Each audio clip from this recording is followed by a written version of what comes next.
Hey everyone, Kane here, and in this one we're gonna talk about my, I suppose, realm returning from Drake and how many ranks I was able to improve. Most of the people, if not all of them, are heavily above even VIP 15. Even some guys below me are kind of VIP 15 as well. Now, do keep in mind that this is just the core increases, so from the first time I stayed behind, I do believe I was ranked somewhere 24, and as you can see, there are now like 12 millions or so here. Then I was ranked 16, whereas you can see the people are not too far, I guess, below me in terms of core power. And the further you go, I guess the more people seem to be catching up. Now, currently I am ranked 10, and I do believe most of the people, if not all of them, have already returned since it's been like 24 hours or so, or close to, since them returning. So every time they come back from Drake or Sait, I am actually raising by ranks, and I suppose decently. So this account is just an alt, so it like doesn't really matter anymore. Like, he was whaled and then he wasn't played, and just basically used for, I guess, some revivals, turtles, worms, or whatever. So technically, you can consider me as 9. Now, this person has been VIP 15 for probably, like, I don't know, majority of the gameplay, like more than a year ago. And honestly, I should have caught up with him in core since he was in Drake 3 times or Side. Now, the reason why he's still raising is because this person is spending money and not really performing that well in either PvP or events. He has some decent stuff maxed out, but as you can see, the difference between us is still pretty close, considering I didn't really spend that much money. I know I did for the Warmaker's main, and I recently just started buying the patrons once more, so kind of, I suppose, questionable how these people sometimes do spend money or so, but I guess it's a comparison between a farmer as well as somebody who goes to a very, very competitive event. Now, this guy was always below me in terms of core power, if I do remember, so he literally just wailed the hell out of it. Like, we're talking a couple of thousand, maybe a few, to just raise over 1 million core, or 1.5, or even 2 million core above me.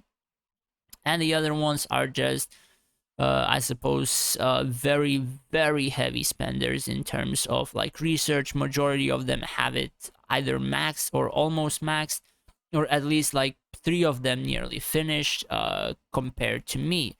Which, of course, I'm currently out of all of these, let's say, people right now. I do believe I'm ranked 4,400 in dual tower as well, so I kind of PvP decently in terms of that. There are quite a few people who can raise above, like Swift or Dazzle. I'm not sure in their formations and whether they improved or not.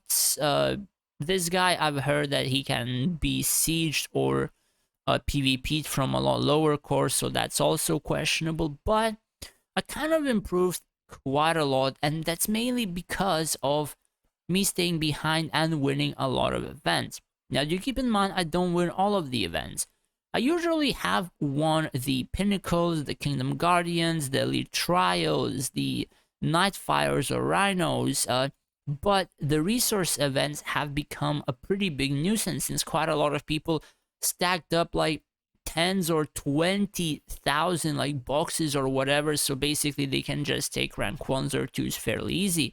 Considering me, who has been playing them like literally every single event, now usually I just stay in like top 3 or rank 4 or 5, so I decided to just try to drop them and save as many rare boxes as I can, so I would be able to do something of the same in the next, I guess, a month or 2 months or so. And again, Honor War, I don't really win it every single time. I have like this deal with my buddy we share the rankings every now and then, or rather every second one. So I usually get either 4,500 or 3,500 or so. But pretty much, yeah, all other events I do happen to place rank 1, and pretty much without subscriptions or so, I do believe I'm getting about 40 to 50,000 Inari per month whenever they are in Drake, so that is a pretty huge deal, as well as, of course, Imperium usually goes to our buddies who are sharing the roles and stuff like that. So in such a case, I always get the 10% research, which I kind of require, and I queue up everything. Those are like additional rushes, and every time, like, the account just starts scaling and scaling. And in a sense, however long you stay in Nor, and I know it is kind of boring and you likely would lose like fun, I guess, in the playtime, but you would upgrade your account quite fairly or quite easily than being in a, I suppose, realm where you're like rank 500 or 200. So as you can see, my mages, tier 15, tier 16 done, and now I'm focusing my gladiators, which is pretty much almost done.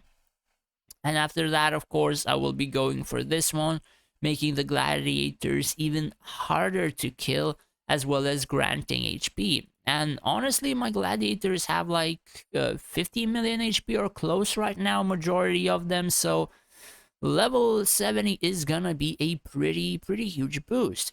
Other than that, yeah, for people to also consider, that I really do play events. Here are like some boxes that I have not opened. Now, these are just some boxes, right? Not all of them. I have opened some of them, but as you can see, I have won quite a decent amount of events, or top 3, and pretty much that is where the majority of my Linari comes from. I literally play every single event. I rank in every single event, top 3 or rank 1, and there, or rather, that's where majority of the Linari comes from. But yeah, that's pretty much it. Honestly, I do enjoy my progress. I do enjoy a lot of Linari. I do enjoy upgrading a lot of stuff, like even the armory, for example. If we would check my stats, I have like 100% on attack and HP on my units, have some crit damage, accuracy, healing received, and even heroes attack by 80%, which I might eventually change the same for troops attack speed. The thing is, I did this for PvP because I'm using mages. I did this for army because I don't have attack speed, for the sake of performing better in the time-based events. And I do think, personally, that this one actually helped out quite a bit, because some archers were like 3 attacks per second, and now they're like pretty close to 4 attacks per second. And some of those events were literally just either 1 second away from the other people or 1 hero away from the other people, which is a pretty huge win. And that is like 500 or like 300 more Linari than I would have received, as well as, of course, a lot of decreased damage in terms of the dragon, which helps quite a lot. Then, of course, 30 to all dragon attributes. And I'm pretty much halfway towards level 4, which, in terms of PvP, whenever I would get it, and some people don't have it, that is a pretty huge boost, because basically you just have guaranteed 2 or 3 stats always above the enemy, and you gain like 30% stats. So even with this, I likely could maybe go above like 40 points or 50 points in dual tower, until quite a few other people would get it. But yeah, that's something for the future, but I'm not sure if I would like heavily invest on it. But yeah, that's, I suppose, pretty much it. A pretty good event, as well as I'm currently reviving tier 19 army for my wall defense, as well as events and PvP. So that's another thing to touch on and note, that this is pretty friggin' good. And these skeletons are just incredibly tanky right now, which we will touch on, I guess, another video of the changes that I made for the stats. But yeah, pretty much that's what I managed to do and managed to achieve in the last 2 months. Couple of ranks as well as a lot of upgrades on my account in terms of the new features as well as the old ones. Anyways, that's pretty much it. Take care, guys, and stay safe out there.